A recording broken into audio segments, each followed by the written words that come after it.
কি হয় না, মেয়ের বাচ্চা হবে, বাড়ি থেকে কেউ কোথাও যায় না, বসে আছেন ফজল বিনতে হারেস যখন হোসেনকে কোলে নিয়ে আমার নবীজির কোল মোবারকের মধ্যে দিয়েছে।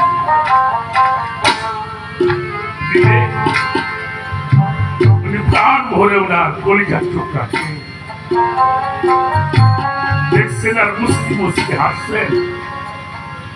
এমন সময় জিবরাইল আসে, সালাম দিল, ইয়া রাসূলুল্লাহ, আপনি যাকে কোলে নিয়ে হাসছেন আমি সংবাদটা দিলে আপনি চোখের পানি রাখবেন। নবীজি বলল, কি বলতে চাও?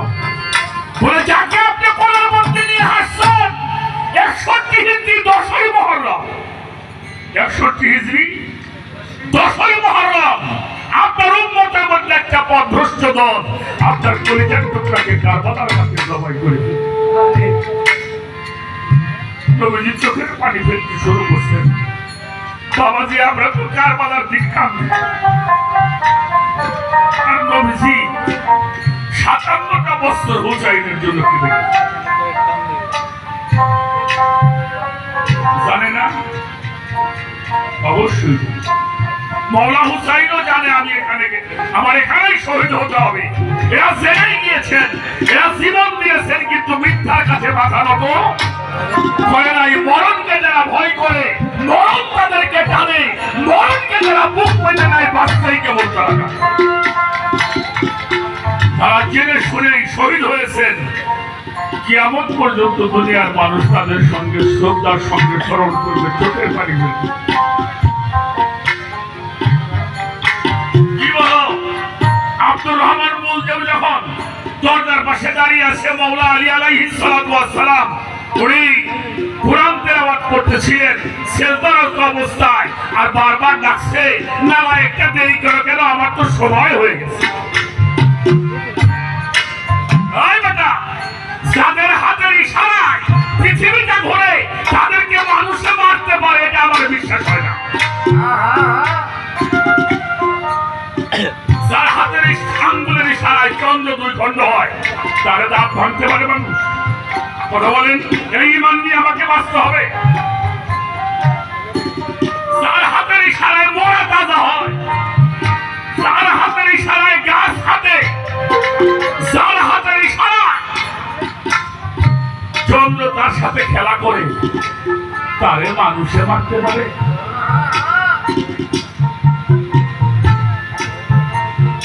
তাদেরকে মানুষে মারতে পারে না। আপনাদের চাওয়া ছিল।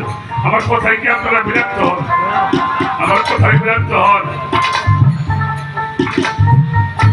আর একটা কথা বলে জানে যাই,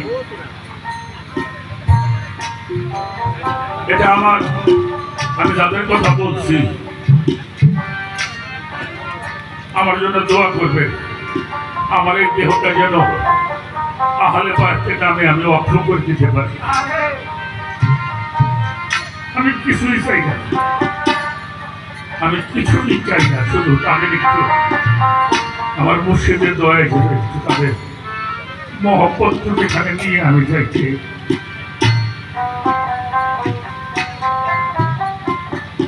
একটা মা বাচ্চাকে গোসল করে, প্যান্ট পরে, মাথা আশ্রয় দেয়, বাবা এখন কিন্তু গায়ে ধুলা মাখায় বলে না এরকম, কিন্তু সন্তানটা ঘরের মধ্যে থেকে বের হয়ে ও ধুলার মধ্যে কান দিয়ে প্যান্ট ফেলে দিলেন। কয় বছর বয়সে বাবা?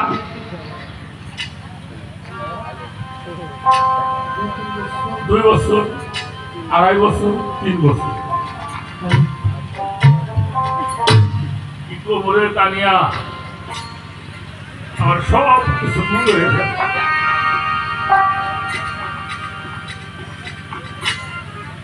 আয়েশা সিদ্দিকা রাদিয়াল্লাহু তাআলা আনহা নবীজির সাথে করে ফাতেমার গৃহে বেড়াইতে গেছে। ফাতেমার গৃহে যখন বেড়াইতে গেছে, আমার হুজুর পাক বসছে, পাশে আয়েশা সিদ্দিকা বসছে। তো হুসাইন তো 2.5-3 বছরের বালক, খুব খেয়াল করেন। কইছে 3-4 জনের কথা। তো নানার কাছে এসে নানার গলা ধরে হাতে একটা রশি ওই দাঁড়িয়ে দাঁড়িয়ে নবীজির কানের মধ্যে বাঁধছে।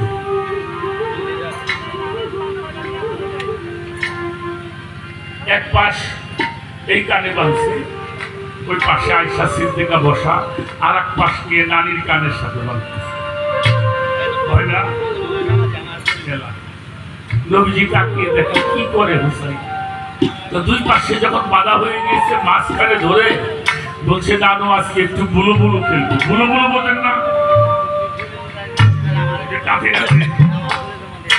তো টান দিছে না, টান দিলে কানের মধ্যে একটু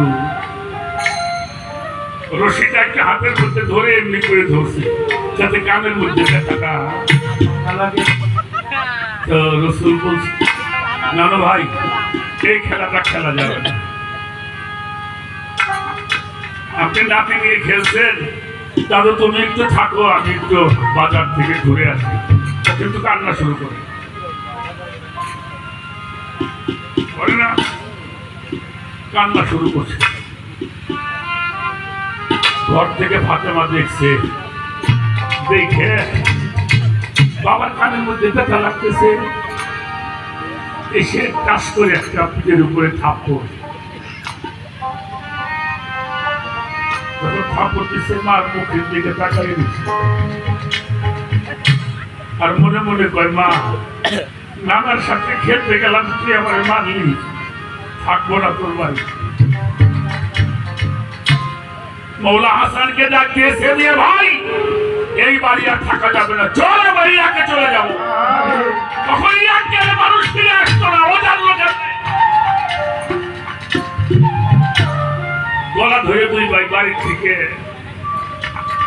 হাঁটা ধরছে। আমার হুজুর পাক বসা ছিল, আপনি দাঁড়াইছে না, আপনার কাপড়টা একটু খুলে গেছে, চাপা দিয়ে এখান থেকে কাপড় ধরে দৌড় দিয়ে যায় দুই ভাই একেবারে আপনি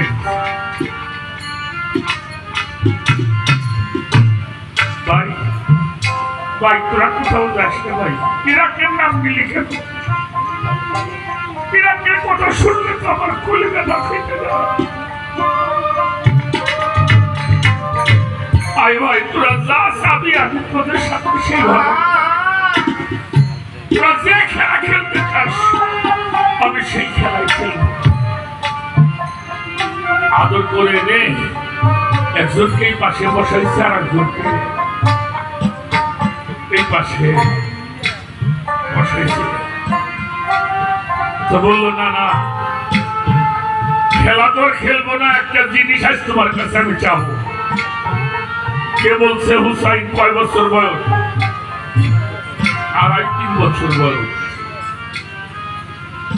একটা নাতি কি চাই বাবাজি? একটা খেলনা চাবে, 100 টাকা চাবে, না হলে একটা ঘোড়া চাবে, কি এটা ছাড়া কি চাবে? তো নবীজি বলছে চা চাও ভাই, তুমি যা চাবে আজকে আমি তোমার তাই দিব। হুসাইন বলছে অমনি বললে হবে না, আমারে শুয়ে প্রতিজ্ঞা করো যেন আমি কি, আমি কিন্তু হুসাইন। সুবহানাল্লাহ বলে আমার নবীরে কয় আমারে যেন আমি কিন্তু হুসাইন। নবীজি হাত ধরে বলছে ভাই তুই আমার কাছে যা চাবি ভাই আমি তোরে তাই দিব। নবীজি গলা ধরে হুসাইন বলে না তুমি আমার জন্য আশীর্বাদ করো, আমার মরণটা যেন রক্ত মাখা বলো, আমার মরণটা যেন শহীদের মরণ হয়। নবীজি বলেছিল তোমার শহীদের মাধ্যমে প্রমাণ হয়ে যাবে মুনাফিক কারা মুসলমান।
মতো